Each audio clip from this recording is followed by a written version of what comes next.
안녕하세요. 내 정신 채널 가족 여러분 반갑습니다. 이 같은 토요일에 함께 해 주신 여러분 대단히 감사합니다. 오늘은 특히 남쪽에 많은 비가 온다고 하고요. 또다시 이렇게 비가 퍼부을 수 있는 가능성이 있다고 하니까 좀 잘 준비하셔야 될 것 같습니다. 자, 오늘 우리가 여전히 가고 있는 브람스를 좋아하세요 라는 소설의 네 번째 시간입니다. 먼저 이 소설을 얘기하기 전에 거의 이 소설과 상둥이라 할까요? 같은 선상에 있는 슬픔이 안녕이라는 것을 먼저 살펴보고 그 다음에 우리가 가려고 하는 브람스를 좋아하세요. 이렇게 넘어가도록 하겠습니다. 아시다시피 슬픔이 안녕은 1954년 18세에 대학교 1학년 학생이 발표한 작품이었는데 이게 뭐 그야말로 엄청난 반향을 일으킵니다. 그러면은 오늘 이 시간에 왜? 라는 거를 시대적인 측면에서 한번 봐시면 좋겠다. 이런 생각입니다. 단순히 시대적인 거를 떠나서 그 같은 일이 벌어질 수는 없거든요. 그래서 시대적인 면에서 1950년대 또는 전후 세대라고 합니다. 이 전후 세대에 대한 생각들을 같이 한번 나눠보면서 이런 면에서 슬픔이 안녕이라는 책은 뛰어난 부분이 있구나. 또 이런 그 메시지를 담고 있구나라는 것을 우리가 발견할 수 있을 것 같습니다. 그래서 그 부분에 주목하면서 같이 가보도록 하겠습니다. 우선 아시다시피 프랑스는 2차 세계대전에 쫄딱 망합니다. 한마디로 나라를 잃어버리죠. 그것도 한 일주일 만에 프랑스 파리가 멸망해버립니다. 그거는 독일이 이제 1차 세계대전이 왜 졌을까?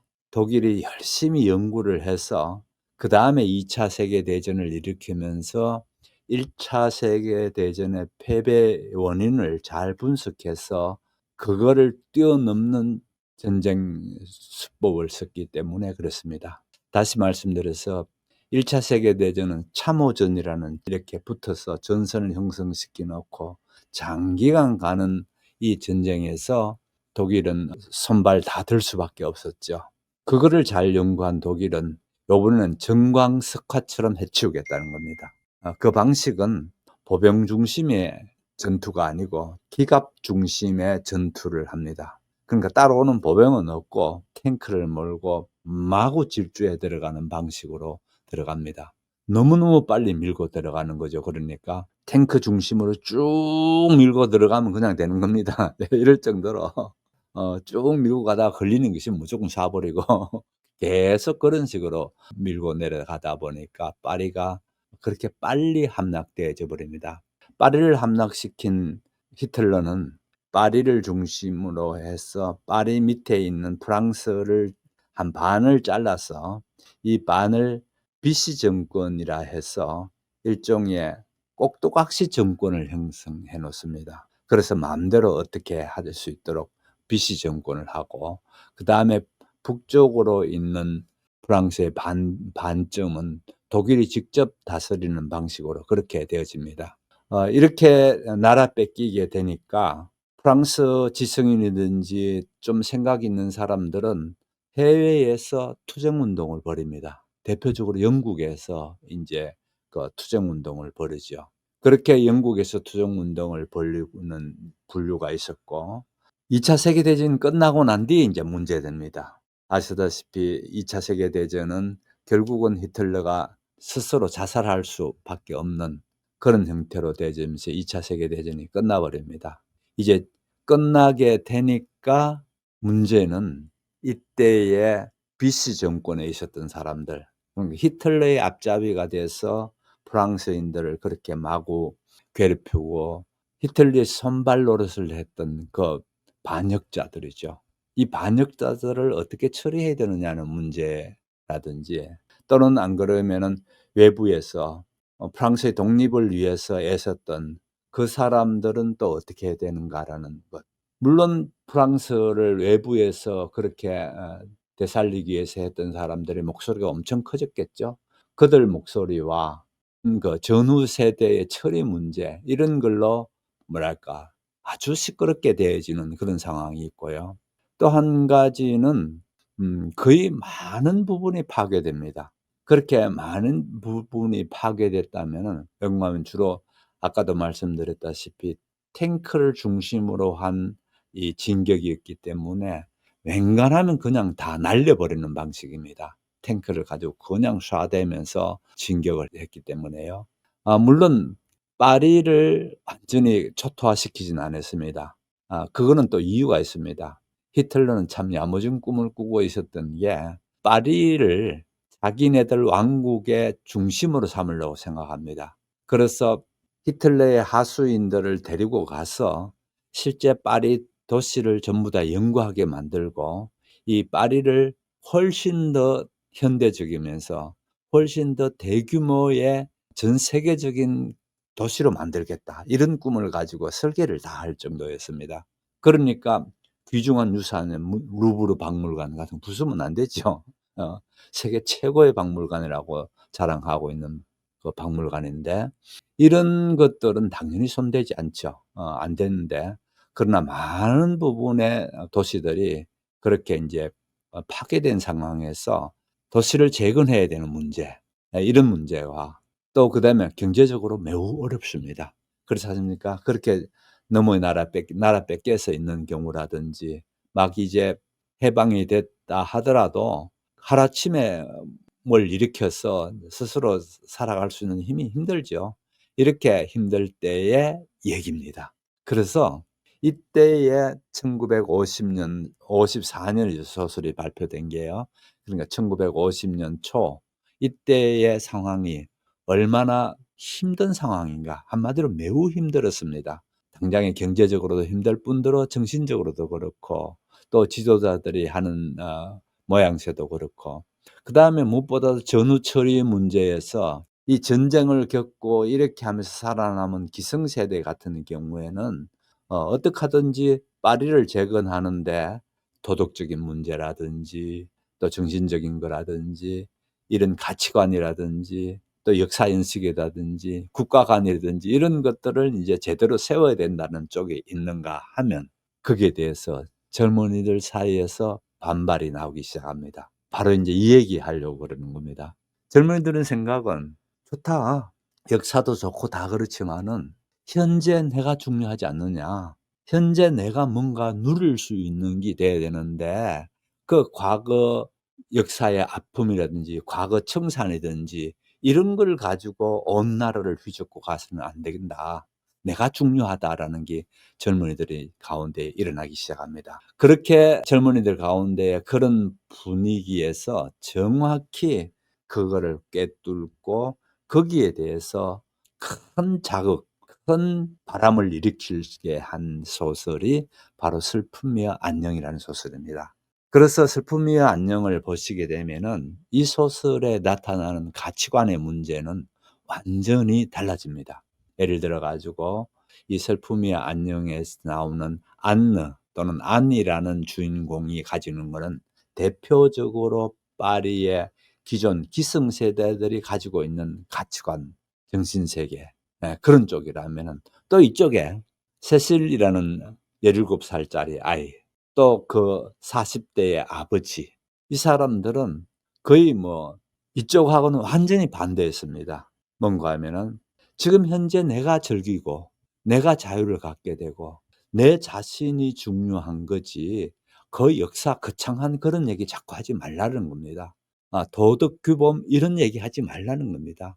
한 사람 한 사람이 제대로 자기 자유를 누릴 수 있는 것이 돼야지 도덕 규범이라는 거 가지고 그 사람을 올감해서는 안 된다고 생각하는 쪽이 이쪽이고요. 그러는 가운데에 이 프랑스와즈 사강은 이 젊은이들이 가진 생각들에 대해서 엄청난 파장을 일으킬 수 있는 걸 던지기 시작합니다. 특히 젊은이들이 그 당시에 방황하면서 있던 그것들을 정확히 꿰뚫고 거기에 대해서 "이런 거야."라는 거를 제시하고 있는 거죠. 자, 얘기가 너무 줄줄줄 늘어나서 미안합니다. 이 2차 세계 대전에서 말씀드렸다시피 전후복구라는 그런 게 재건이죠. 재건과 그다음에 이때 받은 상처 이런 것들을 어떻게 정신적으로 회복하고 또 전쟁 피로감에서부터 벗어나고 이런 문제들을 세계 대전이 크게 영향을 줬다라는 게 지금 말씀드린 겁니다. 그다음에 두 번째에 영향을 준 게 세대 간의 갈등 문제였습니다. 말씀드린 기존 세대는 우리가 전쟁을 겪고 이렇게 돼야 한다면은 젊은이들은 '무슨 소리 하고 있나? 살아 있을 때에 좀 즐기자.' 그것보다도 무엇보다도 개인이라는 게 중요시하지 나라 너무 자꾸 그런 얘기하지 말라. 개인이 행복해야 나라가 행복하는 건데 자꾸 나라를 얘기하고 개인을 희생하라는 거를 우리께 요구하지 말라라는 겁니다. 거기에 더 불을 댕기는 게 있었습니다. 미국으로부터 들어온 재즈 문화입니다. 미국으로부터 들어온 자유로운 한마디로 청바지 문화가 인제 들어오게 되는데 그 청바지 문화가 들어오는 핵심 요소가 남프랑스 그러니까 지중해 연안에 있는 도시들이죠. 이 남프랑스 휴양지가 중심이었습니다. 지금 이 소설에서 보시면 지중해 연안에 별장을 빌려서 놀러 가죠. 왜 거긴가 하면은 그곳이 가장 자유로운 자리고 또 이 소설의 전체적인 배경은 휴양지 바닷가에서 벌어지는 일입니다. 그렇게 되어져 있는 게 말씀드렸다시피 대표적인 세대 간의 충돌이 일어나는 자리를 그 자리로 잡고 있고요. 그다음에 정신적인 문제가 있습니다. 정신적인 문제는요. 실존주의와 허무주의라는 게 있습니다. 실존주의라는 건 아시다시피 예를 들어서 사르트르나 까미가 일으켜 왔던 그런 전후지성계의 탄탄한 프랑스를 중심으로 있었던 탄탄한 정신세계지요. 그같이 전후세계를 정신으로부터 일어서려고 하는 사르트르와 까미가 있었다면은 거기에 반해 가지고 거기에 저항적인 걸로 나타나는 게 허무주의입니다. 그렇지 않습니까?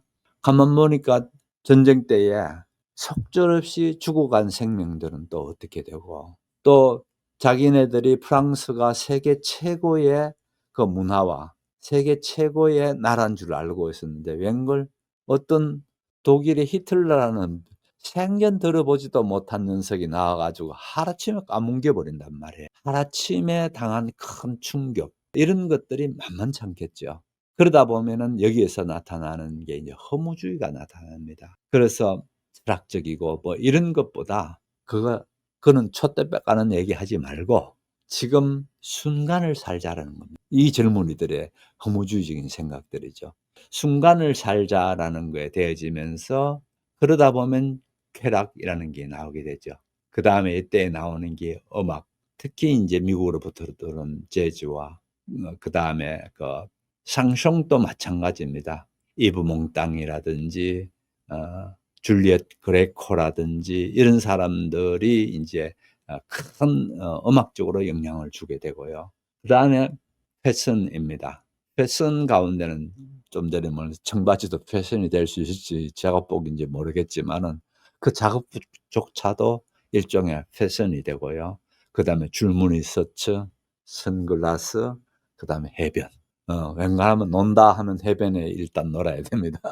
그런 거라든지. 그다음에 공간적으로는 말씀드린 지중해 연안의 휴양도시 중심으로 그렇게 얘기된다면은 또 공간적으로는 카페가 중요해집니다. 그런 식으로 카페를 중심으로 해서 문화를 얘기하고 무엇보다도 정신적으로는 권위를 거부합니다. 기존의 가치관을 거부합니다. 그러면서 적극적이고 말초적이면서 또 성적 자유를 매우 중시합니다. 그래서 성적 자유라는 게 기존의 가톨릭 아시다시피 프랑스는 아주 든든한 가톨릭 중심의 사회였거든요. 가톨릭이라는 것 위선적이고 가톨릭이라는 그 숨막히는 그런 종교적인 분위기를 거부하는 겁니다. 거부를 하면서 아무튼 이런 그 분위기들이 이 시대의 팽배한 사상이었다면은 그러면은 어떤 파장을 역사의 파장을 그러면 이 시대에는 던졌는가? 이 얘기를 해 보겠습니다. 첫 번째 여성이라는 겁니다. 왜 그런가 하면은 여기서도 보시게 되면은 17세에 된 세실이라는 아이가 주인공으로 나오지 않습니까? 이렇듯이 여성이라는 게 인제 앞에 나서기 시작하고요. 그다음에 여성도 어떤 여성입니까? 매우 자유분방하고 또 그다음에 거침없이 기성세대의 가치관 이런 거에 대해서는 눈길조차 주지 않으면서 지가 옳다고 생각하면 무조건 행동에 옮기는 그런 아이로 나옵니다. 그게 인제 큰 파장을 일으키는 거죠. 무조건 행동에 옮기는 그런 것. 그러다 보니까 이 소설에 대해서 바티칸은 젊은이들께 독서 같은 소설이니 젊은이들한테 "이 소설과 멀어지도록 해야 된다."라는 게 바티칸이 그 이 슬픔의 안녕에 대해서 한 얘기입니다. 그러면은 바티칸이 그렇게 했으니까 그렇게 따라했을 것 같아요? 아닙니다. 오히려 그게 더 불을 질리는 겁니다. 더 불을 질러서 더 젊은이들이 이 소설을 사서 읽고 그렇게 되면서 그야말로 큰 그 영향을 미치게 되는 거죠. 그래서 여성이라는 거를 내세우는데 그 여성도 자세히 보시게 되면요, 또 얘기가 달라집니다.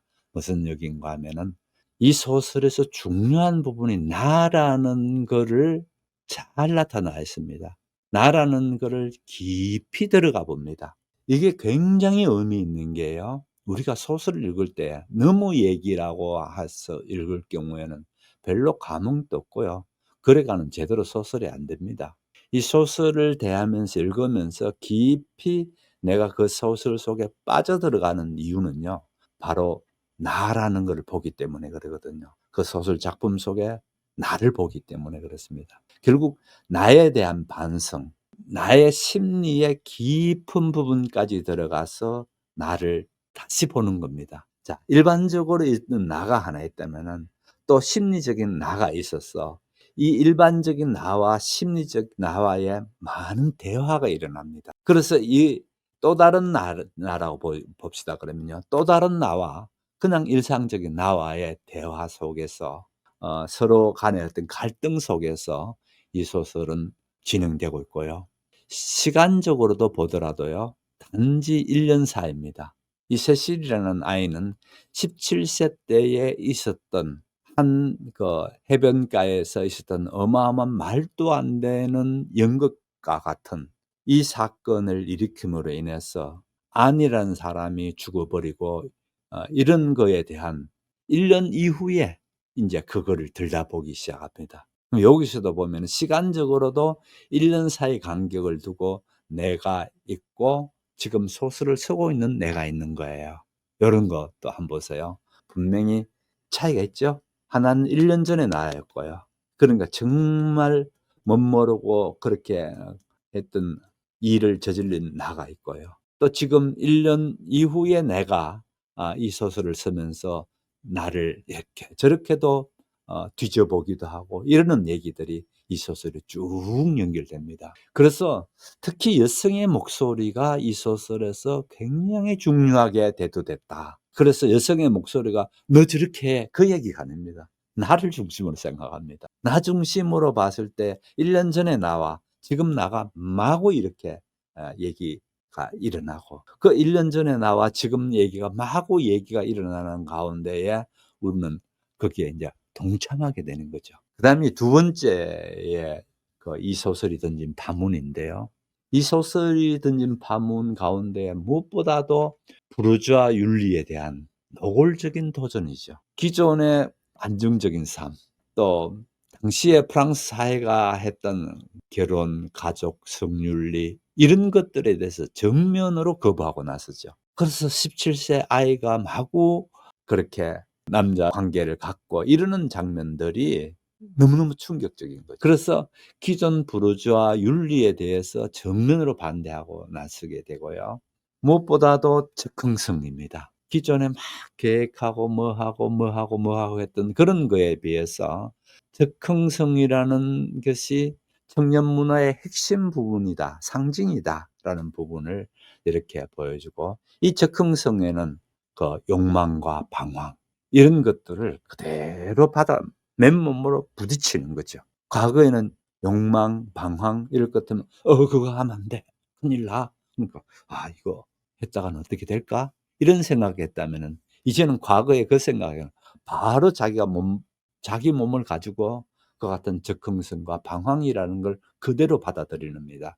청년 문화가 완전히 이 소설과의 어떤 공명을 해 나갑니다. 이 청년 문화의 공명을 통해 가지고 프랑스 사회에 어마어마한 충격을 주게 되는 거죠. 자, 이렇게 되지면서 결국은 전쟁 문학, 이전까지는 전쟁 문학이 도덕이라든지 이제 국가 정신이든지 희생이라든지 고통이라든지 이런 거를 얘기하는 게 전쟁 문학이었다면은 이 사강에 와서는 이런 것들은 일종의 내팽개쳐 버려야 될 그런 걸로 되어지면서 이 대신에 불쑥 솟아오른 게 쾌락과 자유와 허무라는 겁니다. 이 쾌락과 자유와 허무라는 것이 이 소설에 깊숙이 깔고 있는 부분의 얘기가 되고요. 아무튼 다시 얘기합니다마는 국가나 공동체 중심의 생각에서 이제는 개인 감정, 개인을 중심으로 한 그 개인 또 나를 중심으로 한 서사로 확 바꿔놓은 게 이 소설의 큰 영향이었다. 이 얘기입니다. 오늘 얘기가 좀 역사적 배경을 얘기하다 보니까 좀 어려울 수도 있을 텐데요. 한번 잘 곱씹어 보면서 따라와 보시면 되겠습니다. 오해하지 마셔야 될 것은요. 이 시대가 좋다고 제가 얘기하려는 게 이 시대를 분석하고 왜 이 시대에 이 소설이 이렇게 어마어마한 영향을 미쳤는가를 보려고 하는 거지 절대로 바보같이 이 시대로 돌아가자고 해서 그런 생각에서 제가 이걸 하는 건 전혀 아닙니다. 아무튼 이 얘기를 정리하면서 보겠습니다. 1950년대에 프랑스 사회가 겪고 있는 세대 갈등, 이런 문제들을 정면으로 문학에 끌고 나왔습니다. 이게 사강이 가진 큰 역할이었습니다. 그러면서 그녀는 이런 얘기를 합니다. 절기되 후회하지 않는다. 즐긴다라는 게 뭡니까? 이 시대의 청년들이 그거죠. 그런데 그거에 대해서 후회하고 그러진 않는다는 겁니다. 절기되 후회하지 않는다. 한마디로 프랑스와즈 사강은 전후 프랑스 젊은이들의 얼굴이 되고 실제 사강이 많은 사람들이 좋아할 수 있는 이쁜 얼굴을 가졌죠. 워낙 미인인 어떤 그런 면도 있겠지만은 아무튼 청년 문화의 얼굴이 됐다. 이 얘기고요. 그다음에 부르주아지 도덕에 대해서 반란하는 상징성이 이 문학의 특징입니다. 그래서 어떤 평론가가 한마디로 요약한 부분이 있습니다. 제가 그대로 읽어보겠습니다. 사강은 전후 프랑스에 살아있는 지금의 목마른 청년 세대에게 자유와 허무의 언어를, 기성세대에게는 도덕적 도전을 던진 문학적 기폭제였다. 이렇게 평론했습니다. 무척 유쾌한 주말이었다. 이 메이지 그녀가 교태를 부리며 고백하기를 자신의 진짜 이름은 마르셀인데 스타라는 천직에 어울리지 않는 게 분명해 바꾸었다는 것이다. 여자는 약속을 지켰다. 일단 침대에 들자 그녀는 그동안 로제가 만났던 여자들과는 달리 자리에서 일어날 생각을 하지 않았다. 그가 만난 여자들은 바에 갈 시간, 점심 식사나 저녁 식사 시간, 차 마실 시간이 정해져 있었어 그것을 구실 삼아 옷을 갈아입지 않았던가. 하지만 메지와 그는 이틀 동안 방 밖으로 나가지 않았다. 딱 한 번 밖으로 나갔는데 바로 그때 테레사의 아들이라는 그 지나치게 잘생긴 풋내기 청년과 마주쳤던 것이다. 물론 그 청년이 폴을 또 만날 가능성은 별로 없었지만 로제는 막연한 불안을 줄곧 떨칠 수 없었다. 릴에 간다는 이번 핑계는 좀 야비했다. 그는 다른 여자를 만나면서도 심지어는 폴에게 거짓말을 하면서도 폴에게 상처를 안겨줄 생각 같은 건 꿈에도 없었다. 하지만 그의 부정행위가 시간적으로나 공간적으로 앞뒤가 맞지 않아서는 곤란했다. 이번 일요일 우당에서 점심을 먹을 때 저번 날 저녁에 만났던 당신 친구를 봤어. 라는 자신의 말을 말없이 듣고 있을 폴의 모습이 떠올랐다. 폴은 아마도 한순간 시선을 돌리겠지. 그녀는 고통스러워하겠지. 이제 그것은 익숙한 장면이었다. 어찌나 자주 그런 폴의 모습이 떠올랐던지 로제는 수치심을 느꼈다. 또한 잠시 후 메이지, 그러니까 마르셀을 데려다주고 나서 폴의 집에 들를 때 느낄 기쁨을 떠올리면서도 또한 수치심을 느꼈다. 하지만 폴이 그 사실을 어떻게 알겠는가? 아마 그녀는 이틀 동안 혼자 느긋하게 쉬었으리라. 그녀는 그 때문에 외출을 너무 자주 하지 않았던가. 그녀는 친구들과 브릿지 게임을 했거나 아파트를 정돈했거나 신간을 읽었으리라. 그는 갑자기 왜 이렇게 폴이 일요일을 어떻게 보냈는가를 자신이 궁금해하는지 의아했다. 당신은 운전을 참 잘해? 갑자기 옆에서 여자의 목소리가 들려왔다. 로제는 소스라치며 매질을 바라보았다. 그렇게 생각해? 다른 것들도 잘해. 여자는 등받이에 몸을 기대며 말했다. 그는 그녀에게 있어달라고 말하고 싶었다. 자신의 보잘것없는 육체와 충족된 욕구를 있어달라고 말하고 싶었다. 여자는 맥없이 웃음을 터뜨렸다. 아니, 맥없는 웃음을 지으려 애쓰며 그의 손을 잡아 자기 다리 위에 올려놓았다. 그의 손가락 아래로 만져지는 그녀의 다리는 단단하고 뜨거웠다. 그가 미소를 지었다. 그녀는 어리석고 수다스럽고 가식적이었다. 사랑의 행위를 우스꽝스럽게 만들므로써 그녀는 기묘하게도 그를 노골적인 사내가 될 수 있게 해 주었다. 그에게 있는 애정이나 우정 혹은 막연한 관심을 무화시켜버리는 그런 태도가 그녀를 더욱 자극적으로 느껴지게 했다. 대화가 안 통하고 잘난 체하고 저속하고 시시하고 더러운 여자. 난 그런 여자와의 섹스가 좋아. 그는 소리내어 웃기 시작했다. 여자는 왜 우느냐고 묻지 않고 라디오 쪽으로 손을 뻗었다. 로제는 그녀의 동작을 눈으로 쫓았다. 저번 날 저녁 폴이 뭐라고 했던가? 라디오에 대해, 그들의 저녁 외출에 대해 이제는 생각나지 않았다. 라디오에서 연주의 중계방송이 나오자 그녀는 라디오를 꺼버렸다. 하지만 달리 들을 만한 게 없자 다시 그 방송을 켰다. 아나운서가 떨리는 목소리로 브람스의 곡이라고 말하고 있었고 박수 소리가 울려 펴졌다. 8살 때 나는 오케스트라의 지휘자가 되고 싶었어. 당신은? 그가 물었다. 난 영화에 출연하고 싶었어. 그리고 반드시 그렇게 되고 말 거야. 그녀가 대답했다. 로제는 그럴 수도 있을 거라고 생각하며 이윽고 여자를 집 앞에 내려주었다. 여자가 그의 재킷에 매달렸다. 내일은 보기 싫은 우리 아저씨와 저녁을 먹어야 해. 하지만 내 귀여운 로제를 빨리, 가능한 빨리 보고 싶어. 틈나면 즉시 전화할게. 그는 숨겨진 젊은 애인이라는 이런 역할, 특히 상대 남자가 자신과 같은 연배인 경우에 이런 역할에 상당한 만족감을 느끼며 미소를 지었다. 그런데 당신은 괜찮아? 사람들 말로는 당신이 자유로운 몸이 아니라고 하던데. 그녀가 다시 말했다. 난 자유로운 남자야. 그가 살짝 인상을 쓰며 대답했다. 어쨌든 이 여자와 폴에 대한 이야기를 하는 일은 없으리라. 여자는 보도 위를 종종 걸음으로 달려가서는 현관 너머로 손을 흔들어 보였다. 그는 차를 출발시켰다. 난 자유로운 남자야. 라는 자신의 마지막 말이 그를 좀 불편하게 하고 있었다. 그것은 책임에서 자유로운 남자라는 뜻이었다. 그는 엑셀러레이터를 밟았다.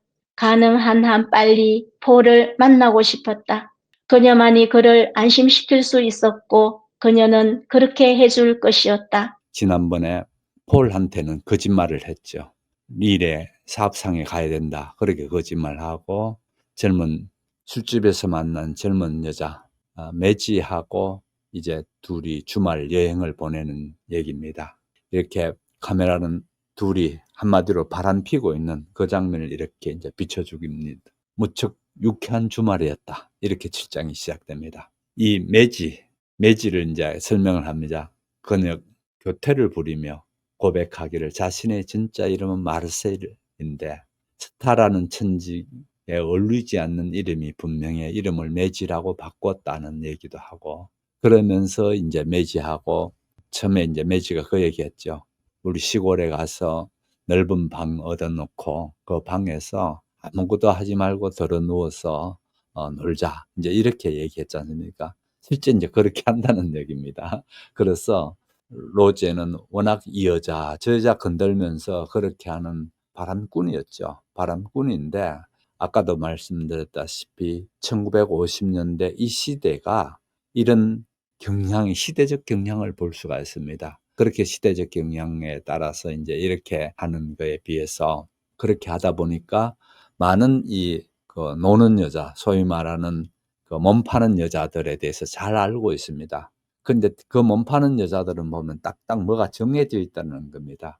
예를 들어서 뭐 식사 시간이라든지 산책해야 될 시간이든지 차 마실 시간이든지 이런 구실을 계속해 가지고 그때그때마다 옷을 주워 또 입고 따라 나가야 되고 하는 데 비해서 이 여자는 전혀 그러지 않더라는 부분을 인제 얘기합니다. 이틀 동안에 단 한 번 그 바깥에 나갔었는데 또 마침 나갔을 때에 테레사의 아들이라는 그 지나치게 잘생긴 풋내기 청년과 마주쳤다. 이렇게 되어져 있습니다. 그런데 이제부터 인제 고민을 할까 생각들이 이런 생각입니다.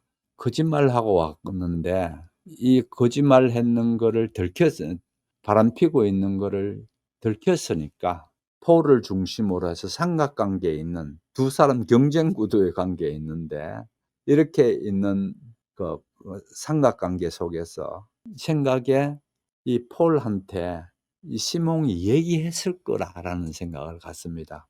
그렇게 인제 불안하기도 하고 그래서 자기 혼자서 생각합니다. "이번 일요일 날 우당에서 점심을 먹을 때에 지난번 당신 친구 그 시몬을 봤어?" 이렇게 말하면서 자기 스스로가 뭐를 또 생각해 봅니다. 그때의 폴이 듣고 있는 모습도 상상해 보고 고통스러워하는 그런 또 수치스러운 자기 모습도 보고 등등 이런 식으로 자기 혼자 이렇게 저렇게 생각을 합니다. 그렇게 혼자서 생각하고 있는데 이 옆에 여자가 갑자기 "당신은 운전을 참 잘해." 이렇게 하니까 깜짝 놀랍니다. 혼자 그렇게 로제는 소스라치며 매지를 보았다. 매지가 옆에 있다는 걸 잊어버리고 혼자서 그렇게 생각했다는 거죠. 그러니까 "그렇게 생각해?" 이렇게 인제 로제가 말하니까 이 마르셀이라는 여자가 그럽니다. "다른 것도 잘해." 이런 얘기입니다. 요 대화를 한번 보세요. 역시 몸 파는 여자들이 하는 대화들은 남자를 요렇게 간지러 준다든지 남자를 이렇게 부추겨 주는데 재주가 있죠. 바로 이렇게 나오지 않습니까? 운전 잘한다고 했다가 또 그다음에 얘기가 다른 것도 다 잘한다는 식으로 남자를 막 부추겨 줍니다. 그래서 로제는 이런 생각을 합니다. 그녀에게 잊어 달라고 말할까? 인제 이걸로 육체와 충족된 욕구를 잊어 달라고 말하고 싶었다는 겁니다. 근데 실제 말하지는 않죠. 왠가하면은 버리기는 아깝고 그렇죠. 자기가 계속 관리하기는 버겁고 이게 남자들의 어떤 그런 심리들인데 그런 심리가 여기에 잘 나타나져 있습니다. 그렇게 운전하면서 돌아오는 중에 나는 한때 꿈이 오케스트라 지휘자가 되는 꿈이 가졌어 8살 때. 그렇게 인제 로제가 얘기하죠. 그러니까 본명 이름이 마르셀이라는 이 여자는 이 얘기는 "나는 영화에 출연하고 싶었어. 그리고 반드시 그렇게 되고 말 거야. 배우가 되고 싶었다."는 얘기를 그런 얘기를 합니다. 아무튼 로제는 "그럴 수도 있을 거다." 그렇죠. 뭐 자기가 데리고 산다든지 그런 여자는 아니고 하룻밤 즐기고 나면 그만인 여자니까 나쁜 얘기를 할 필요도 없겠죠. 그러니까 그렇게 될 수 있을 거라고 생각하며 이윽고 여자를 집 앞에 내려 주었다. 여자가 그의 재킷에 매달렸다. 그다음 한번 보세요. 네. "내일은 보기 싫은 우리 아저씨와 저녁을 먹어야 해." 영감은 알고 있거든요. 다 알고 있으니까 내일은 사업상이라고 했습니다. 자기 사업상 만나는 그 애인하고 내일은 만나야 하고 하지만 "내 귀여운 로제를 가능한 빨리 보고 싶어. 틈나면 즉시 전화할게." 그렇게 하면서 인제 헤어집니다. 그다음 보세요. 그는 숨겨진 젊은 애인이라는 이런 역할, 특히 상대 남자가 자신과 같은 연배인 경우의 이런 역할에 상당한 만족감을 느끼며 미소를 지었다. 그러니까 인제 "근데 당신은 괜찮아? 사람들 말로는 당신이 자유로운 몸이 아니라던데?" 하면서 그녀가 묻습니다. "사람들 말로는 너는 폴이라는 여자가 너 애인으로 있는 것 같은데?" 인제 이 말이죠.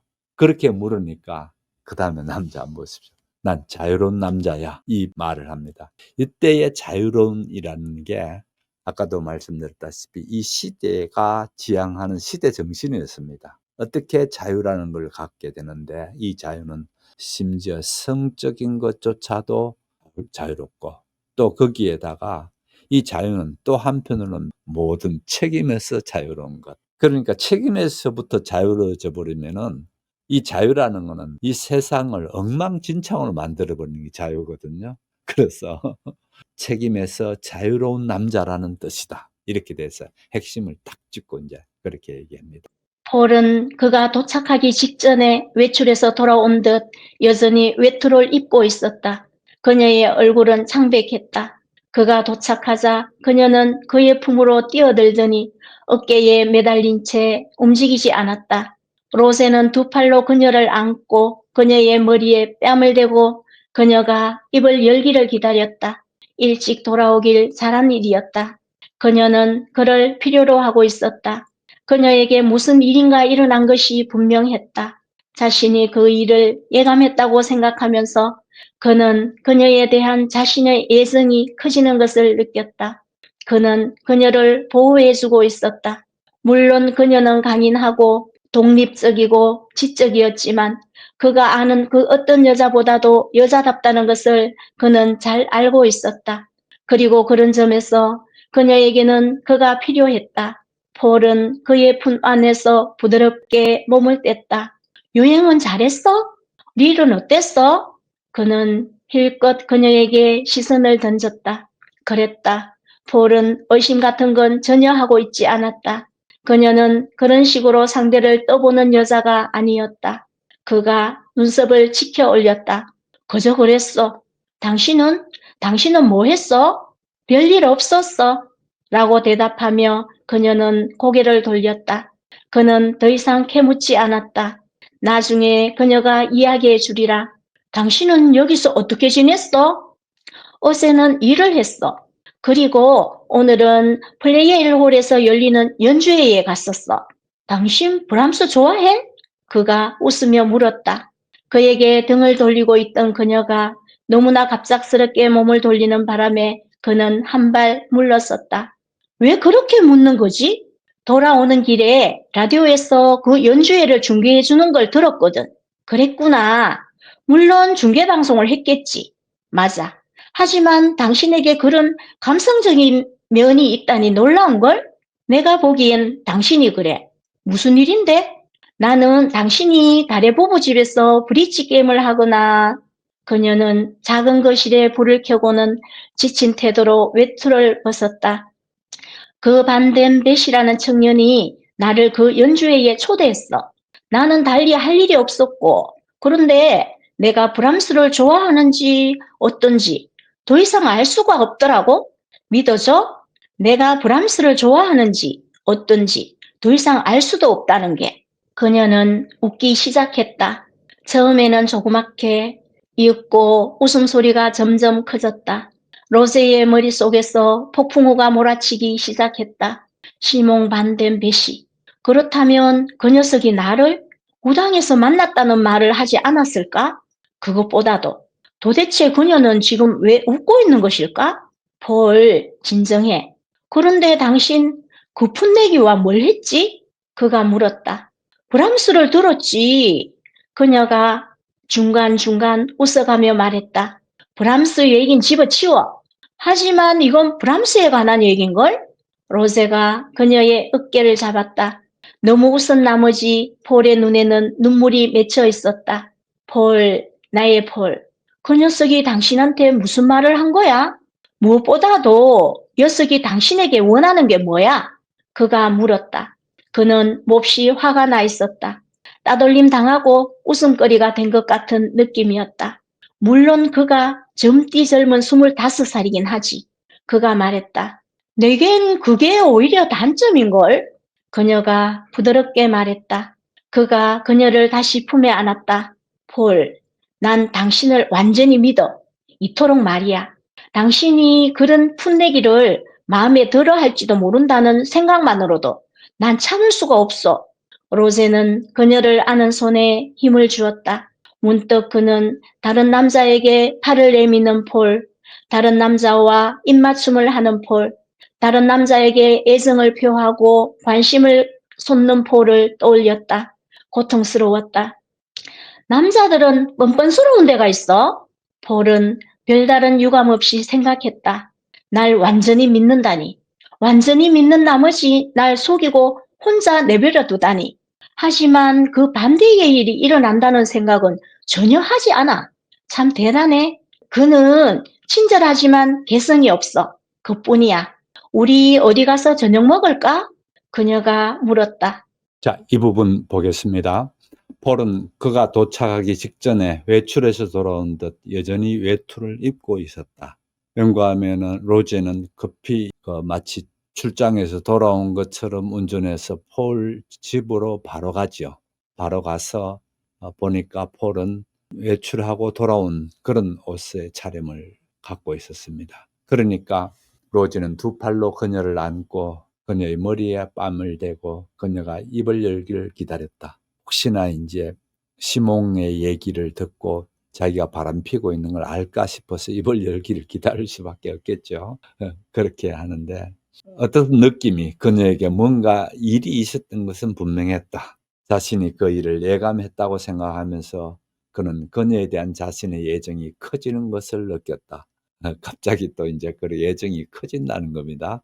이 여자가 뭔가를 느낌이 그렇게 되어지고 이러니까 그는 그녀를 보호해 주고 있었다. 글쎄요, 얼마나 보호해 주는 건지 모르겠지만은 그다음 문장 한번 보십시오. 그녀는 강인하고 독립적이고 지적이지만 그가 아는 그 어떤 여자보다 여자답다는 것을 그는 잘 알고 있었다. 그러니까 로제는 폴에 대해서 제대로 알고는 있습니다. 알고는 있는데 폴을 진정으로 사랑하는 게 아니고 그냥 겉돌고 있다는 걸 여기에 볼 수가 있죠. 그래서 오히려 자기가 즐기고 싶은 그거는 다 즐기고 자기는 자유라는 걸 하고 가만 보면 폴은 고독이라는 걸 껴안고 살게 만들고 이런 거를 이제 보게 됩니다. 여행 잘했어? 릴은 어때? 이렇게 묻습니다. 그는 힐끗 그녀에게 시선을 던졌다. 눈치를 봐야 되겠죠. 거짓말을 하려면은. 폴은 의심 같은 건 전혀 하고 있지 않았다. 그저 그랬어. 당신은 어떻게 뭐 했어요? 이제 그렇게 묻습니다. 별일 없었어? 역시 이제 폴도 얘기가 시몽하고 브람스 연주회를 다녀왔다라는 얘기를 숨기려고 그러죠. 이런 부분에 재밌습니다. 그래서 별일 없었어. 그렇게 이제 별로 얘기하지 않으니까 더 이상 캐묻지도 않습니다. 그래서 그 다음 얘기가 재밌습니다. 그 다음에 또 얘기가 당신은 여기서 어떻게 지냈어? 그렇게 이제 또 묻습니다. 그러니까 어제는 토요일에는 일했어. 일했고 오늘은 플레이엘 홀에 가서 연주회 갔더랬지. 이제 이런 식으로 누구하고 갔는 얘기는 빼고 연주회 갔다는 얘기를 합니다. 그러니까 이 얘기를 들은 로제가 바로 당신도 브람스를 좋아해? 그렇게 묻습니다. 그러면 그 얘기를 들었던 폴은 또 어떤 깜짝 놀라죠. 왠가하면은 바로 브람스를 좋아해라는 얘기를 하니까. 그래서 왜 묻는 거지? 그에게서 등을 돌리고 있던 그녀가 너무나 갑작스럽게 몸을 돌리는 바람에 그는 한 발 물러섰다. 갑자기 획 여자가 그러니까 왜 그렇게 묻는 거지? 당신도 브람스를 좋아해? 그렇게 물었니까 왜 그렇게 물었다. 돌아오는 길에 라디오에서 그 연주회 생중계해 주는 걸 들었거든. 그렇구나. 이제 이 서로 바람피고 있던 거에서 좀 몰아치는 어떤 위기가 이제 그렇게 한번 넘어갑니다. 그다음에 한번 보세요. 로제의 머릿속에 폭풍우가 몰아치기 시작했다. 시몽 반드시 그렇다면 그 녀석이 나를 우당에서 만났다는 말을 하지 않을까?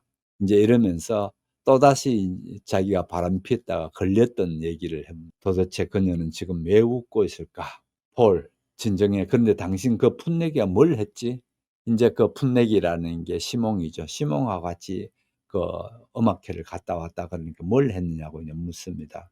브람스를 들었지. 브람스 얘긴 집어치워. 하지만 이건 브람스에 관한 것인걸. 그러면 서로 이제 말다툼이 이제 벌어지죠.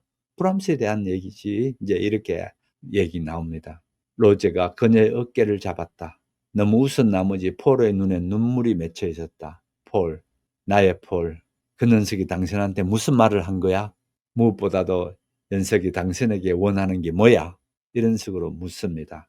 그는 몹시 화가 나 있었다. 따돌림 당하고 웃음거리가 된 같은 느낌이 들었다. 물론 그가 25살의 젊디 젊은 나이긴 하지. 그렇게 하니까 폴은 오히려 젊다는 거는 내게 단점인걸 합니다. 그가 그녀를 다시 품 안에 안았다. 그러니까 로제가 폴을 다시 품 안에 안았다는 거죠. 폴, 난 당신을 완전히 믿어. 이토록 말이야. 당신이 그런 풋내기를 마음에 들어 할지도 모른다는 생각으로 난 참을 수가 없어. 이 부분에 보면 한편으로 웃음이 나죠. 저는 지금 막 창녀인지 젊은 창녀인지 또 안 그러면 영화 지망생인지 모르는 아이하고 그렇게 이틀 동안 바람피고 돌아가지고 막 돌아가지고 하는 얘기가 폴이 브람스 음악회를 갔다 왔다는 거에 대해서 엄청 이제 분해한다 할까 화를 내면서 도저히 그냥 자기 컨트롤이 안 됩니다. 뭐라고 얘기하는 자기 스스로 입으로 난 참을 수가 없다고 그 얘기합니다. 로제는 그녀를 아는 손에 힘을 주었다. 문득 그는 다른 남자에게 팔을 내미는 폴, 다른 남자와 입맞춤하는 폴, 다른 남자에게 애정을 표하고 관심을 쏟는 폴을 떠올랐다. 이게 다 스코틀의 다 그거죠. 이제 그러면서 고통스러웠다. 그럽니다. 남자들은 뻔뻔한 데가 있어. 폴은 별다른 유감 없이 생각했다. 또 폴 혼자 생각입니다. 남자들은 뻔뻔스럽다는 거죠. 날 완전히 믿는다니. 완전히 믿는 나머지 날 속이고 혼자 내버려 두다니. 아직 이제 바람 피우는 그런 건 정확히 모릅니다. 그러나 이렇게 주말에 혼자 내버려 두다니. 하지만 그 반대의 일이 일어나는 생각은 전혀 하지 않았다. 참 대단해. 혼자서 이제 그렇게 생각합니다. 그는 친절하지만 개성이 없어. 그뿐이야. 우리 어디 가서 저녁 먹을까? 그녀가 물었다. 그래서 시몽에 대해서 좋은 얘기만 했다가는 이제 짝날판이죠. 그러니까 폴은 또 하는 얘기가 그 젊은 친구 개성이 없어. 그것뿐이야. 개성 없다는 걸로 그렇게 이제 평가절하하는 얘기를 해줍니다. 그러면서 그 다음 얘기가 우리 어디 가서 저녁 먹을까? 그럼 저녁 먹으러 나가자고 화제를 돌리게 됩니다. 죄송합니다. 실제로 제겐 당신에게 그런 이야기를 할 권리가 없었습니다. 저는 질투심에 사로잡혀 있었지만 질투심은 자신이 소유한 것에 대해서만 가질 수 있는 권리라고 생각합니다.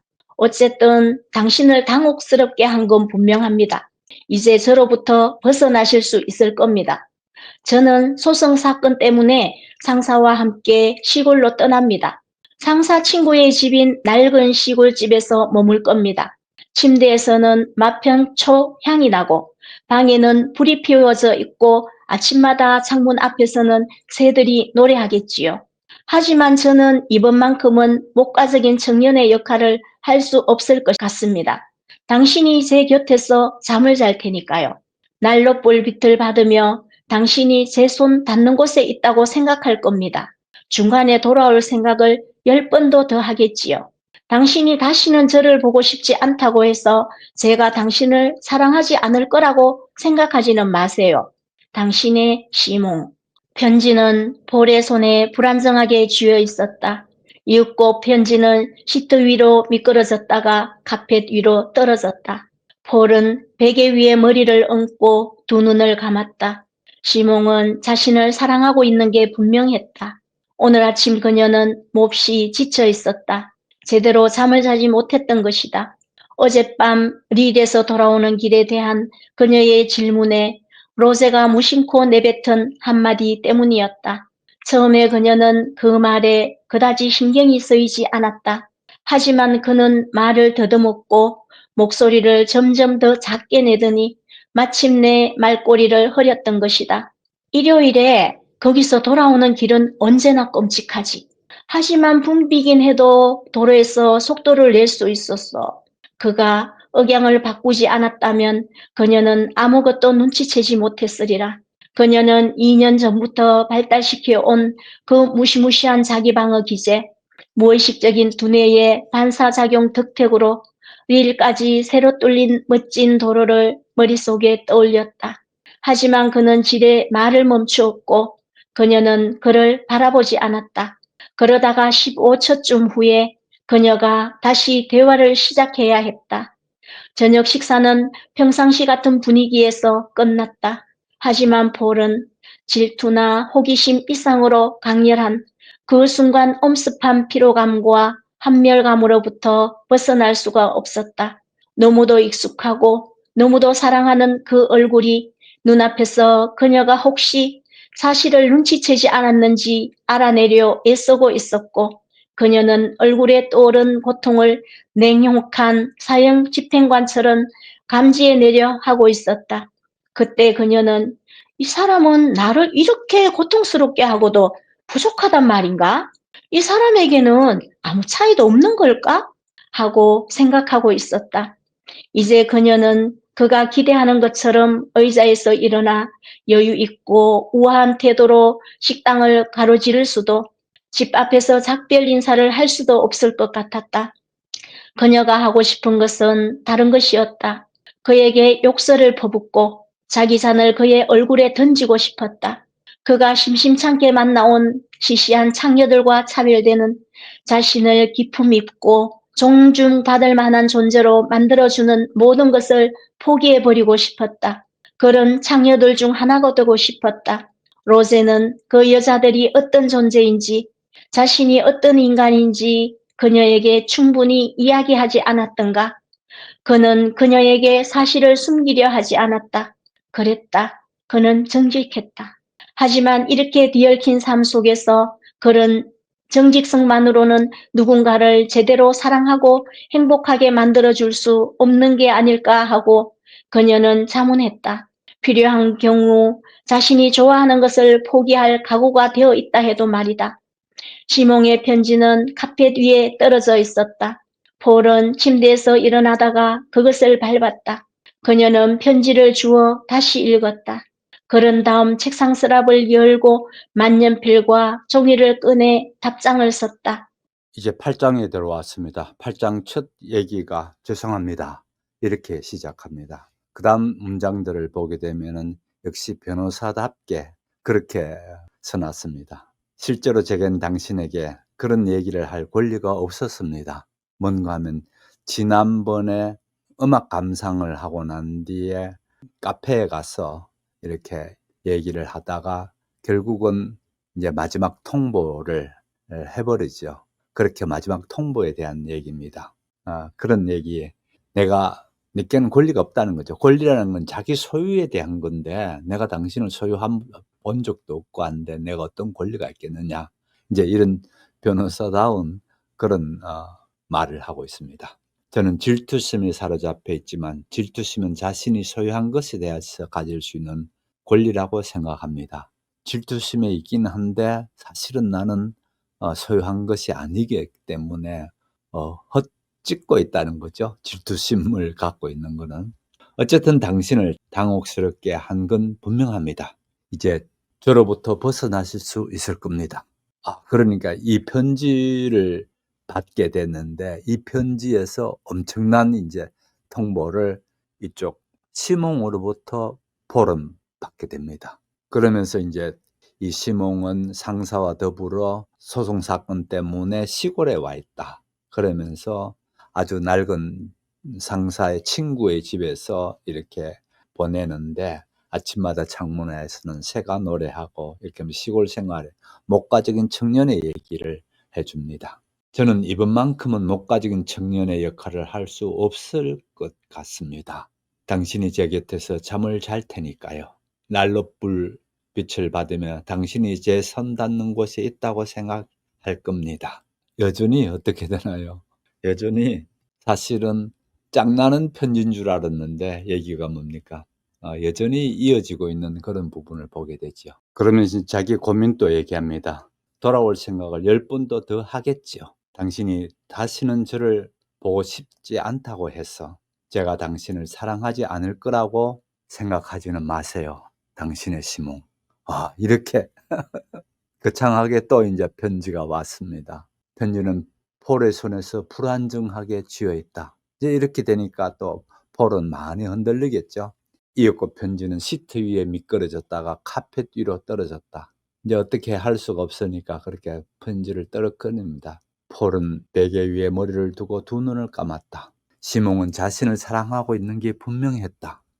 그러니까 이 젊은 변호사가 자기를 여전히 이렇게 사랑하고 있는 거에 대해서 굉장히 괴롭겠죠. 오늘 아침 그녀는 몹시 지쳐 있었다. 제대로 잠을 자지 못했던 것이다. 어젯밤 릴에서 돌아오는 길에 대한 그녀의 질문에 로제가 제대로 대답을 못하더라는 겁니다. 그렇죠? 느낌이 있으니까 아마 어젯밤에 릴에서 돌아올 때에 대해서 이제 물어보는데 감을 잡습니다.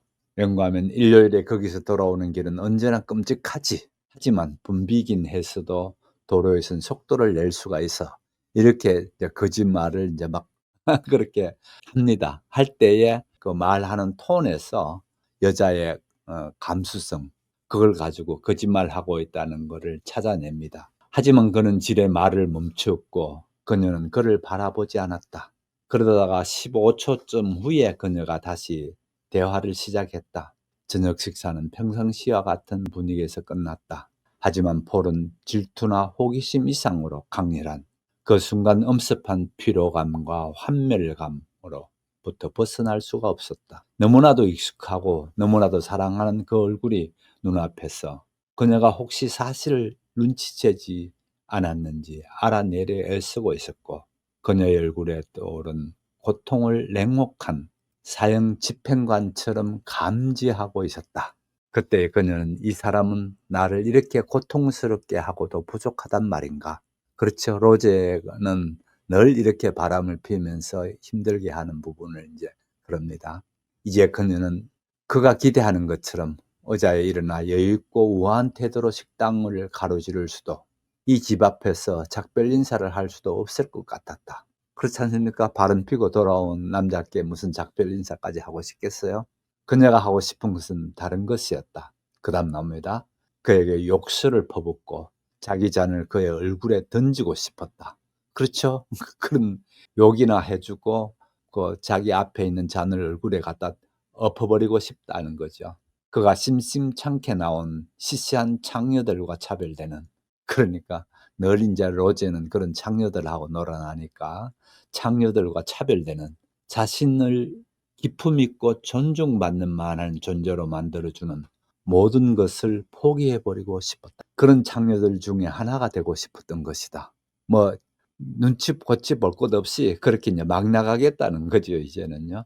로제는 그 여자들이 어떤 존재인지, 자신이 어떤 인간인지 그녀에게 충분히 이야기하지 않았던가.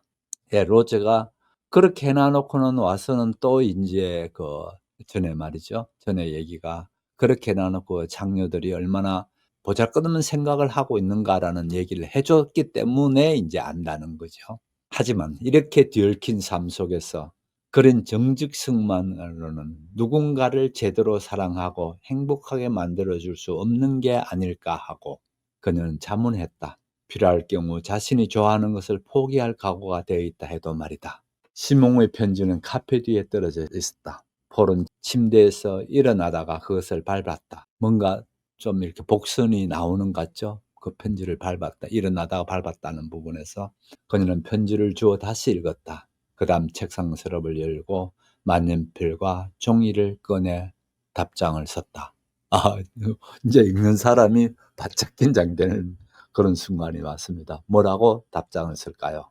시몽은 수석 변호사를 축하하기 위해 법원 출구에 모인 군중 속에 섞이고 싶지 않았어. 숙소에 홀로 남아 거실에 앉아 있었다. 그 집은 우울하고 추웠다. 전날 밤에는 얼음이 얼었다. 무관심한 정원사가 가을이 깊도록 내버려둔 등나무 의자 2개가 누런 잔디밭 위에서 천천히 썩어가고 헐벗은 나무 2그루가 서 있는 얼어붙은 풍경이 창을 통해 내려다 보였다. 그는 어떤 여자가 여우로 변하는 기묘한 줄거리를 가진 영어본 소설을 읽고 있었다. 이따금 그는 소리내어 웃었고 2다리가 저리면 다리를 꼬았다가 풀곤 했다.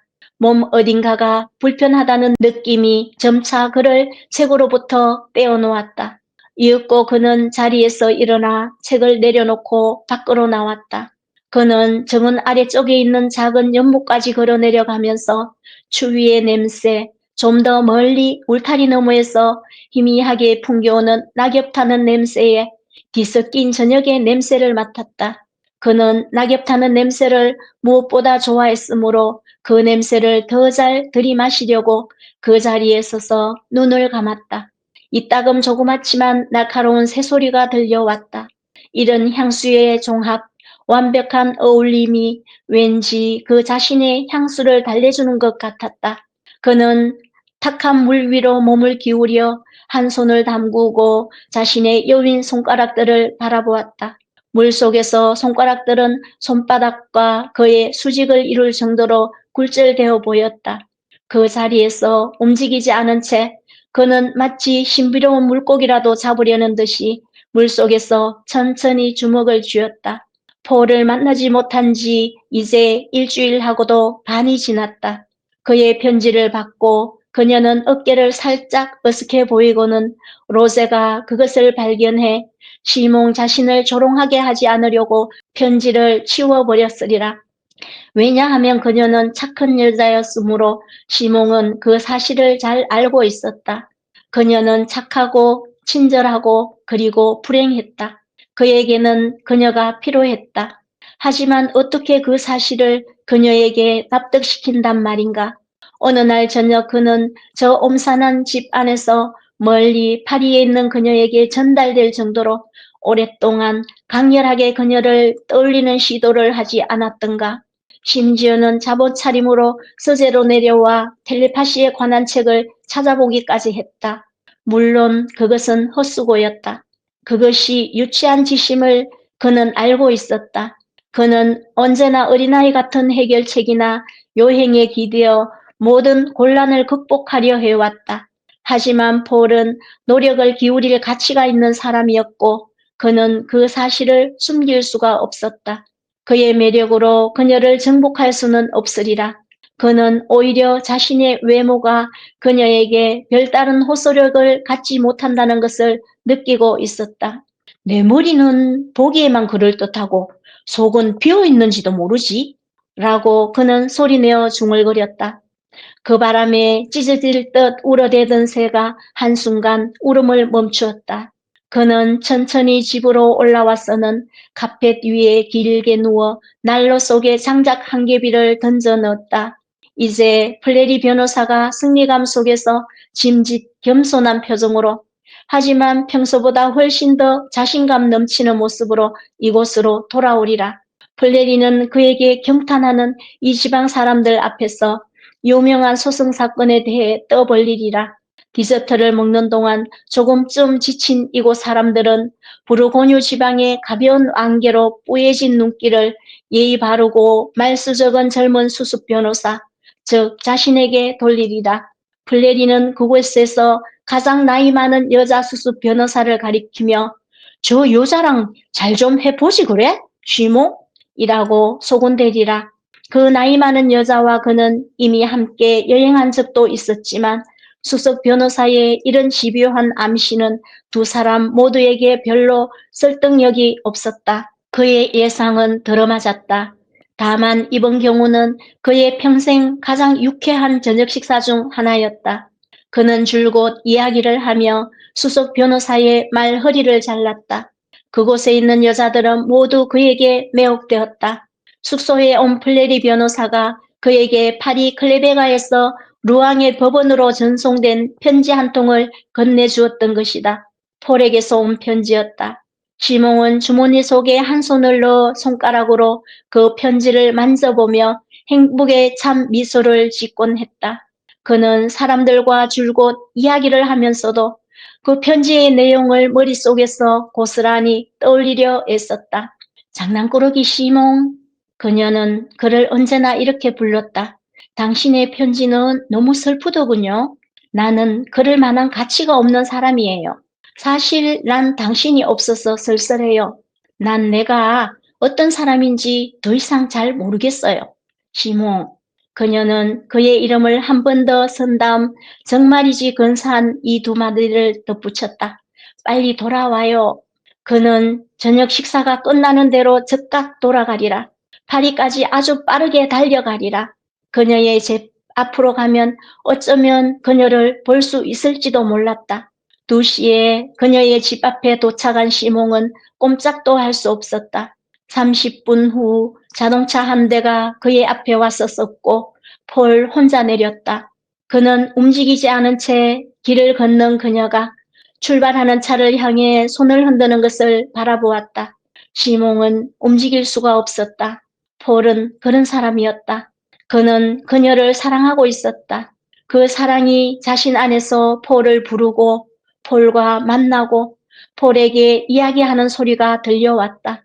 그는 겁에 질린 채 고통스럽고 공허한 마음으로 꼼짝도 하지 않고 그 소리를 듣고 있었다.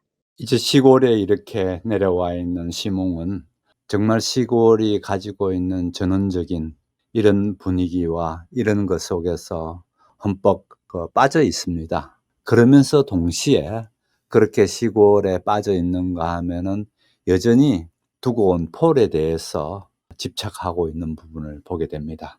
시몽은 수석 변호사를 축하하기 위해 법원 출근 모인 군중들 속에 섞이고 싶지 않아서 숙소에서 홀로 남아 거실에 있었다. 수석 변호사와 그 똘마니인 같이 가야 될 건데 자기는 그 군중에 끼우기 싫어서 그 안 가고 혼자 이렇게 숙소에 남아 있었다는 겁니다. 그러면서 주변 전원적인 그런 목가적인 그런 상황들을 이렇게 보면서 많은 생각에 잠기게 됩니다. 특히 정원 아래쪽에 있는 작은 연못까지 이제 걸어 내려가 봅니다. 추위 냄새, 추위도 냄새가 나나요? 그렇게 되네요. 좀 더 멀리 울타리 너머에서 희미하게 풍겨오는 낙엽 타는 냄새. 예, 낙엽 타는 냄새는 분명히 냄새가 있습니다. 뒤섞인 저녁의 냄새를 맡았다. 그는 낙엽 타는 냄새를 무언가를 좋아했다는 거죠. 예. 그러면서 이런 향수의 종합, 완벽한 어울림이 왠지 그 자신을 향수를 달래주는 것 같았다. 그 다음에 개울가에서 이렇게 물에 손을 넣어 보기도 하고 그렇게 됩니다. 어느덧 생각해 보니 폴과 헤어져 있은 지가 열흘째 되고 있더라는 겁니다. 그러면서 자신이 보낸 편지, 죄송합니다 라고 앞에 시작된 그 편지죠. 그 편지를 받은 폴을 생각해 봅니다. 그래서 그 편지를 읽고 폴은 로제에게 들키지 않으려고 뭐 이렇게 했자, 이렇게 숨기지 않았을까 이런 생각도 또 혼자서 합니다. 그러면서 또 그날 밤에는 혹시 텔레파시로 그녀에게 뭔가를 접할 수 없을까 생각해서 아래층 내려와서 서재에 있는 책 가운데 텔레파시에 대한 책도 읽어보기는 하는데 역시나 그것조차도 효력이 없겠다라는 생각을 하게 됩니다. 그러면 그 다음에 얘기가 그러면은 내가 그녀에게 나의 매력은 뭘까? 나의 외모는 전혀 그녀에게 통하지 않는 것 같고 그러면 내 머리에는 보기만 그럴듯하고 내 머릿속은 비었는지도 몰라. 그래서 그녀에게 어필이 안 될지도 모른다는 생각합니다. 그는 천천히 집으로 올라와서는 카페 뒤에 길게 누워 난로 속에 장작 한 개비를 던져 넣었다. 이제 플러리 변호사가 승리감 속에서 짐짓 겸손한 표정으로 하지만 평소보다 훨씬 더 자신감 넘치는 모습으로 이곳으로 돌아오리라. 플래리가 아마 그쪽 유명인의 소송을 맡아가지고 이 소송에 대해서 성공했는 것 같습니다. 그래서 그거에 대해서 상당히 떠벌리면서 저녁에 이제 모여가지고 그런 행사가 있었는지 안 간 겁니다. 그래서 혼자서 생각합니다. 그런데 플래리 변호사가 가끔 한 얘기가 생각납니다. 시몽, 저 나이 많은 여자하고 어떻게 좀 해보지? 이제 이런 식으로 얘기를 했습니다. 예, 그런데 시몽은 전혀 그런 게 마음에 움직이지 않는 겁니다. 왠가 하면 그 마음속에 누가 있나요? 이미 폴이 그 마음속에 깊숙이 자리 잡아버렸죠. 그래서 전혀 그런 것도 될 수가 없었고. 그런데 이 법원으로부터 전송되어 온 편지 한 장을 받게 됩니다. 시몽은 주머니 속에 법원에서 이제 그걸 받고 주머니 속에 넣어서 그 손가락으로 이렇게 만져보면서 폴이 보낸 편지니까 얼마나 행복했습니까? 그래서 행복해 찬 미소를 짓곤 했다. 그는 사람들과 줄곧 이야기를 하면서도 그 편지의 내용에 머릿속에서 고스란히 떠올리려고 애썼다. 그 편지가 이제 이렇게 됩니다. 장난꾸러기 시몽, 당신의 편지는 너무 슬프더군요. 이제 또 이쪽 여자 쪽에서 또 이제 다시 나옵니다. 그렇지 않습니까? 아, 더 이상 하지 말자며, 관계 끊자며. 그런데 이제 시몽이 그런 편지를 보내니까 또 요번에는 폴 쪽에서 이런 얘기를 합니다. 당신의 편지는 너무 슬프더군요. 그만 만나자 그러니까 이제 그런 얘기를 합니다. 나는 그럴 만한 가치가 없는 사람이에요. 사실 난 당신이 없어서 쓸쓸해요. 이렇게 얘기합니다. 난 내가 어떤 사람인지 더 이상 잘 모르겠어요. 시몽. 그 다음 얘기가 놀라운 표현을 씁니다. 빨리 돌아와요. 예. 어떻습니까? 그 마지막 얘기, 빨리 돌아와요라는 게 뭔 얘기야? 다시 시작하자는 거야. 이렇게 되기 딱 쉽게 그렇게 편지가 끝납니다. 그는 오늘 저녁 식사가 끝나고 파리로까지 운전해서 가겠다고 이제 마음먹습니다. 그래서 파리로 정말 갑니다. 2시에 그녀의 집 앞에 도착한 시몽은 꼼짝할 수도 없었다. 그녀의 집 앞에 도착했습니다. 자동차 한 대가 와서더니만은 폴이 내리더라는 겁니다. 혼자 내리더니만은 그는 움직이지 않은 채 길 건너 그녀가 출발하는 차를 향해 손을 흔들더랍니다. 이렇게 손을 흔드는 거를 바라보았다. 시몬은 움직일 수가 없었다. 폴은 그런 사람이었다. 그렇게 운전해서 왔는데 어떤 자동차에 내리고 그 자동차를 잘 가라고 이렇게 손을 흔드는 모습을 본 겁니다. 폴과 만나고 폴에게 이야기하는 소리가 들려왔다. 그는 겁에 질린 채 고통스럽고 공허한 마음으로 꼼짝도 하지 않고 그 소리를 듣고 있었다. 음울한 하늘 아래 블러너시프에 얼어붙은 호수가 2사람 앞에 펼쳐져 있었다. 조정 선수 한 사람이 그곳에 여름을 되돌려놓기 위해 고된 노력을 기울이고 있을 뿐이었다. 그들의 존재가 익명적인 만큼 아무도 신경을 쓰지 않는데도 보기 좋은 모습을 유지하기 위해 매일같이 노력하는 그런 기묘한 사람들 중 하나였다. 그는 부지런히 노를 저어 얼어붙은 나무들 사이에서 개울가는 거의 상극처럼 느껴지는 반짝이는 은빛 물다발을 길어 올림으로써 쓸쓸하게 자신의 존재를 환기시키고 있었다. 폴은 이마에 주름을 잡은 채 배 안에 앉은 남자를 바라보았다. 그는 피곤하지만 스스로에게 만족한 모습으로 섬을 한 바퀴 돌고 오리라. 그녀는 그 고집스러운 매일의 순회에 어떤 상징적인 면이 있다고 느꼈다.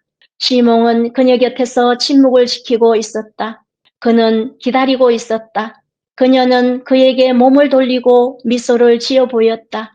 그는 미소로 답하는 대신 그녀를 응시했다.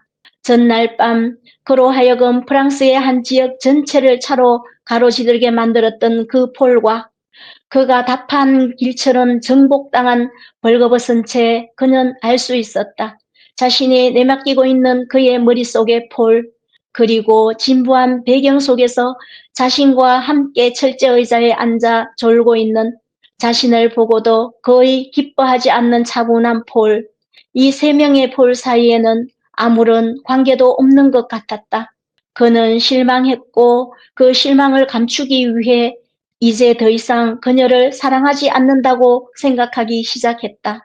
그 울적한 시골집에서 보낸 집착으로 가득한 일주일은 그 자신의 상상에 휘둘리는 것이 얼마나 어리석은지를 보여주는 좋은 본보기였다.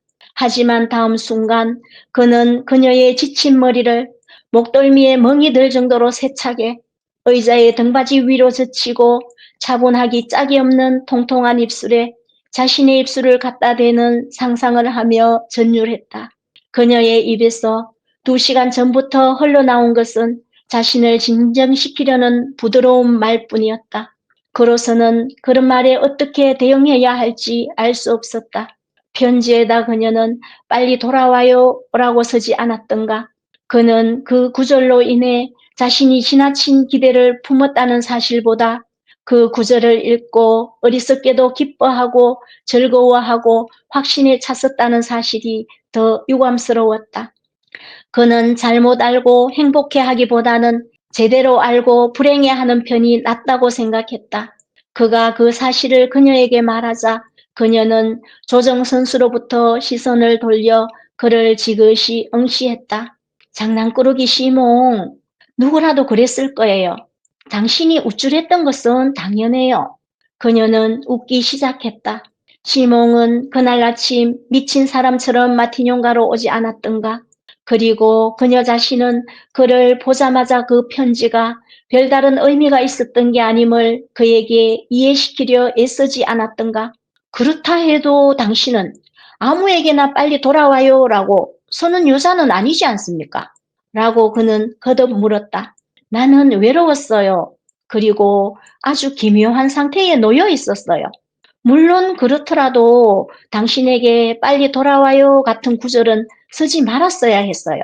자, 이제 9장에 들어왔습니다. 9장에서 첫 시작이 어물한 하늘 아래 볼로니우스의 얼어붙은 호수가 두 사람 앞에 펼쳐져 있었다. 이렇게 하면서 상황이 어떻습니까? 호수가 얼을 정도로 추운 겨울 날씨라는 거죠. 겨울 날씨인데 그것도 어물한 하늘 아래 이렇게 했습니다. 분위기가 별로 좋은 그런 걸로 시작되는 것 같지는 않죠. 그런데 그 조종선수 한 사람이 그곳에 여름을 되돌려 놓기 위해서 고된 노력을 기르고 있을 뿐이었다. 조종선수 한 사람이 얼은 호수에서 아마 그나마 어떤 부분에서 여름을 되돌려 놓으려고 했다는 겁니다. 어떤 생각이 드나요? 이때까지 두 사람 사랑하면서 그렇게 했던 것을 여름에 비유됐고 지금 이렇게 만나 있는 거를 현실에서는 어물한 하늘 아래에 있는 겨울날로 이렇게 비유돼서 나오고 있죠.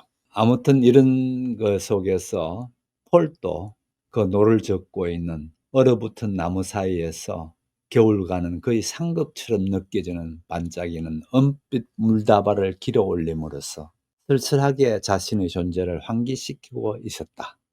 폴이 뭘 봅니까? 그 조종 선수가 이렇게 하는 것을 보면서 이렇게 매우 문학적으로 잘 표현했죠. 그 다음에 보십시오. 폴은 이마에 주름살을 잡은 채 배 안에 앉은 남자를 바라보았다. 그 남자를 살펴보았더니 그는 피곤하지만 스스로에게 만족한 모습으로 섬을 한 바퀴 돌고 오리라. 그녀는 그 고집스러운 매일의 순회에 어떤 상징적인 면이 있다고 느꼈다.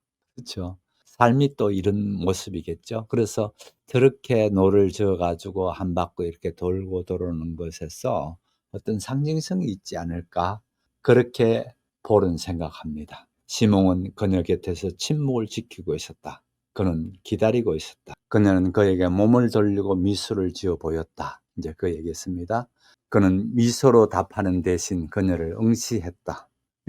전날 밤 그로 하여금 프랑스의 한 지역 전체를 차로 가로지르게 만들었던 그 폴과 그가 답한 길처럼 정복당한 벌거벗은 채 그는 알 수 없었다. 자신을 내맡기고 있는 그의 머릿속 폴, 그리고 진부한 배경 속에 자신과 함께 철제 의자에 앉아 졸고 있는 자신을 보고도 거의 기뻐하지 않는 차분한 폴, 이 세 명의 폴 사이에 아무런 관계도 없는 것 같았다. 그는 실망했고 그는 실망을 감추기 위해 더 이상 그녀를 사랑하지 않는다고 생각하기 시작했다. 이렇게 만나봤는데 이 날씨처럼 그렇게 막지는 못하죠. 그래서 더 이상 이제 그녀를 사랑하지 않는다라고 생각하기 시작하는 겁니다. 그 울적한 시골집에서 보낸 집착으로 가득 찬 일주일, 집착으로 가득 찼죠. 시골에 떨어져 있으면서 그 자신의 상상에 휘둘리는 것이요. 얼마나 어리석은지를 보여주는 좋은 본보기가 되었다. 사랑이라는 건 이제 이렇게 되게 돼 있거든요. 사실은 한쪽에서 땡기면 한쪽은 또 도망가고 도망간 쪽에서 가기를 내버려 두려면 또 저쪽에서 또 땡기고 이렇게 되어지는 것처럼 지금 이런 상황에 있습니다. 그런데 벌써 2시간 전부터 그 폴의 입에서 나온 얘기는 이 시몽을 진정시키려고 하는 그런 말이었다는 거죠. 편지에다 그녀는 빨리 돌아와요라고 쓰지 않았던가. 그렇죠. 그 편지 마지막에 이제 사람을 밤에 그렇게 운전해서 오도록 만들어 버렸죠. 그 구절로 인해 자신이 지나친 기대를 품었다는 사실보다 그 구절을 읽고 어리석게도 기뻐하고 즐거워하며 확신에 차섰다는 사실이 더 유감스러웠다. 그래서 여기서 보시게 되면 자신을 이제 자책한다 할까? 그런 부분을 보게 되죠. 그는 잘못 알고 행복했다기보다는 제대로 알고 불행해하는 편이 낫다고 생각한다. 그렇죠? 자칫 잘못 알고 행복했다가는 그다음에 사무쳐오는 그 허망함이랄까, 그 아픈 마음 때문에 이제 그렇게 생각하죠. 차라리 제대로 보고 그렇게 그런 생각을 안 갖는 게 낫지 않을까. 그가 사실을 그녀에게 말하자 그녀는 조정선수로부터 시선을 돌려 그를 지그시 응시했다. 이제 서로 말도 그렇게 많지도 못하면서 조정선 씨만 보던 그런 눈을 이제 이쪽으로 돌립니다. 장난꾸러기 시몽, 누구라도 그랬을 거예요. 당신이 우쭐했던 것은 당연해요. 연구하면은 이렇게 편지를 빨리 돌아와요라고 편지 썼던 거에 대해서 누구든지 그렇게 생각하니까 너무 자책하지 말라라는 쪽으로 눈치를 보고 표정을 보고 이제 그 얘기를 했겠죠. 그녀는 웃기 시작했다. 시몽은 그날 미친 사람처럼 마티뇽가로 오지 않았던가. 그리고 그녀 자신은 그를 보자마자 그 편지가 별다른 의미가 있었던 게 아님을 그에게 이해시키려고 애쓰지 않았던가. 별다른 의미가 없었다는 거예요. 그런 환장할 노릇이죠. 예. 그 다음에 이제 그 시몽이 합니다. 그렇다 해도 빨리 돌아와야라고 쓰는 여자는 아니지 않습니까? 이제 제대로 이제 물어봅니다. 그랬더니만은 폴이 얘기합니다. 폴도 이제 솔직하게 얘기하죠. 나는 외로웠어요. 그리고 아주 기묘한 상태에 놓여 있었어요. 물론 그렇더라도 당신에게 빨리 돌아와야라고 같은 구절은 쓰지 말았었어야 해요. 그건 맞아요.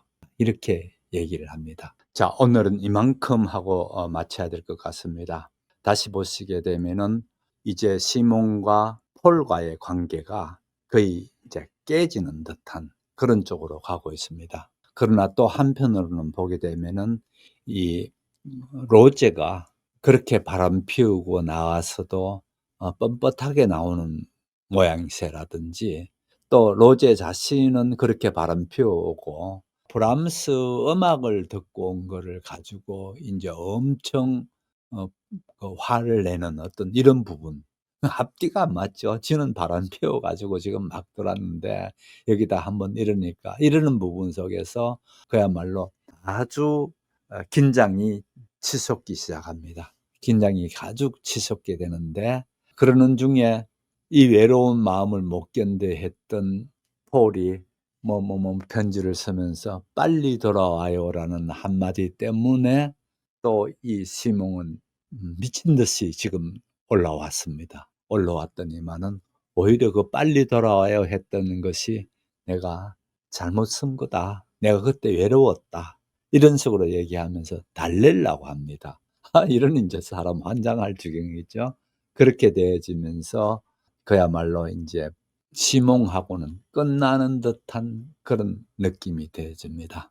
아무튼 요만큼 하고 다음 주에 또 어떻게 되어지는지라는 부분을 보셔야 될 텐데, 브람스를 좋아하세요? 라는 게 시몽으로부터 편지로부터 받았는 질문이자 또 자기 자신에게 부딪힌, 자기가 그동안 잊고 살았던 그거를 울컥 이제 끄잡아낼 수 있는 얘기가 됐다면은, 또 한편으로는 이 브람스를 좋아했어요라는 말을 누구께 듣습니까? 자기 애인인 로제한테 듣지 않습니까? 로제가 음악 감상하고 왔다더니 첫 얘기가 당신도 브람스를 좋아해? 이렇게 묻고 나왔죠. 여기서 깜짝 놀라게 되는 게, 그러면은 이 한 남자로부터 브람스를 좋아하세요라는 질문과 로제로부터 이 같은 질문을 받은 폴은 앞으로 어떻게 될 것 같습니까? 관심을 갖고 그렇게 봐시면 좋겠습니다. 이 귀한 주말에 함께 해주신 여러분 대단히 감사합니다. 안녕히 계십시오.